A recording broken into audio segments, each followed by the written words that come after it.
The President's remarks to the World Food Congress from the Departmental Auditorium in Washington, D.C., June 4th, 1963.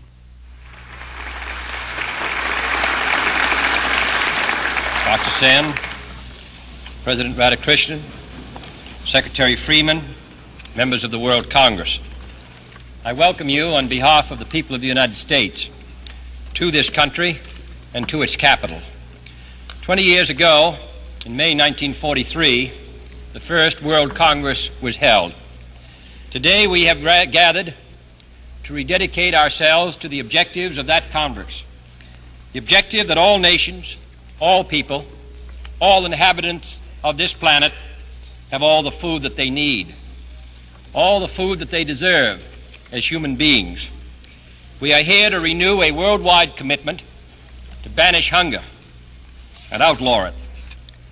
At the launching of the first World Food Congress, President Franklin Roosevelt declared that freedom from want and freedom from fear go hand in hand, and that is true today.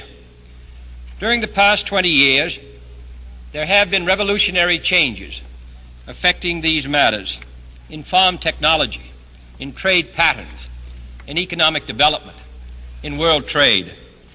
Today, the average farmer in the United States can produce 3 times as much as he did in 1945. New trading blocks have been formed, blocks which can be used to strengthen the world or to divide it. This nation and others have provided economic and technical assistance to less wealthy nations struggling to develop viable economies.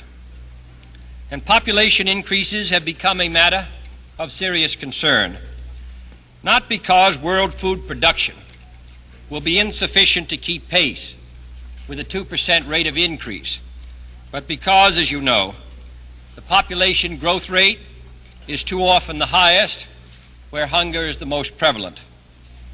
The same central problem that troubled President Roosevelt when he called together the first World Congress in 43 is unfortunately still with us today. Half of humanity is still undernourished or hungry. In 70 developing nations with over 2 billion people, malnutrition is widespread and persistent.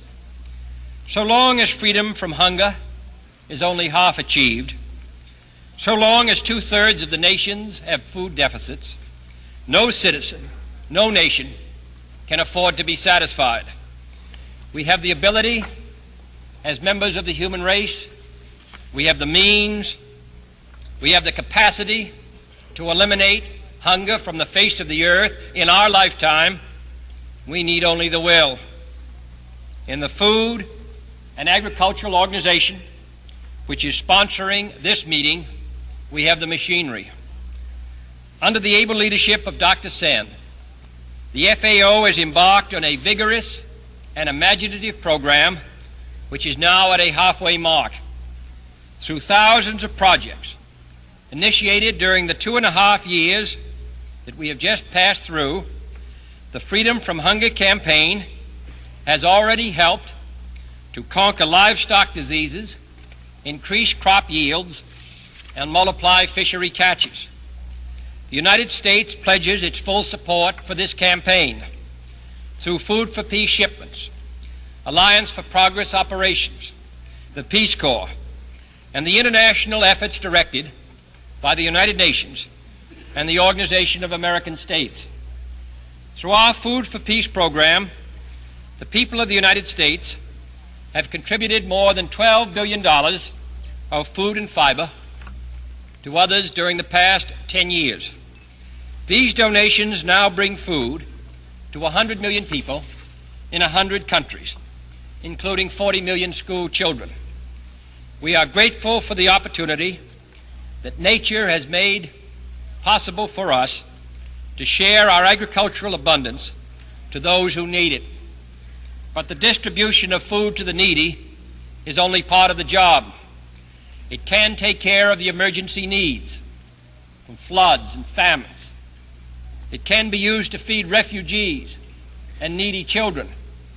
It is a useful supplement to perennial short diets in many parts of the world, but it is not a permanent solution. All of our stored abundance, even if distributed evenly throughout the globe, to all of the undernourished, would provide a balanced diet for less than a month. And many nations lack the storage and the transportation and the distribution facilities. Many people are inhibited by traditional eating habits from using food that provides rich nourishment.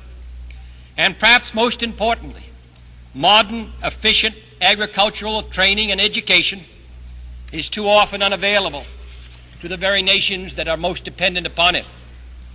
The real goal, therefore, must be to produce more food in the nations that need it. Know-how is not the problem. For the first time in the history of the world, we do know how to produce enough food now to feed every man, woman, and child in the world, enough to eliminate all hunger completely. Farm production has undergone a scientific revolution which is dwarfing the industrial revolution of 150 years ago. But this means that agricultural departments and ministries and governments and citizens must make a greater and more systematic effort to share this knowledge. For the first time, to know how to conquer the problem and not conquer it would be a disgrace for this generation. We need to help transmit all that we know of farm technology to the ends of the earth, to overcome the barriers of ignorance and suspicion. The key to a permanent solution to world hunger is the transfer of technology which we now have to food deficit nations. And that task, second to none in importance, is the reason for this Congress. It would be easy to say that this task is too great for any Congress. Most of man has been undernourished since the beginning of man. Even today, as the death rate drops, it merely means that people live longer in hunger and misery. But a balanced, adequate diet is now possible today for the entire human race, and we are gathered to devise the machinery to mobilize the talents, the will, the interest, and the requirements to finish this job. We realize, of course, that the problem in its great dimensions neither begins nor ends on the farm. It involves the whole economic and social structure of a nation. It involves the building of new institutions, of training young people. Above all, it involves and requires the priority attention of us all in this decade. In the course of your deliberations over the next 2 weeks, I would hope that we would agree on at least 5 basic guidelines to be kept constantly in mind. First, the persistence of hunger during this decade is unacceptable, either morally or socially. The late Pope John, in his recent encyclical, spoke of the conviction that all men are equal by reason of their natural dignity. That same dignity in the 20th century certainly requires the elimination of large-scale hunger and starvation. Second, we must recognize the fact that food deficit nations, with assistance from other countries, can solve their problem. The Freedom from Hunger campaign is based on this solid premise. Third, international cooperation, international organization, and international action are indispensable. A contracting world grows more interdependent. This interdependence requires multinational solutions to its problems. This is not a problem for a single nation. It is a problem for the entire human race, because we cannot possibly be satisfied with some nations producing too much, as the President of India said, while others produce little, even though they are both members of the great human race. Fourth, no single technique of politics, finance, or education can by itself eliminate hunger. It will require the coordinated efforts of us all of us, to level the wall that separates the hungry from the well-fed. Fifth and finally, world opinion must be concentrated upon the international effort to eliminate hunger as a primary task of this generation.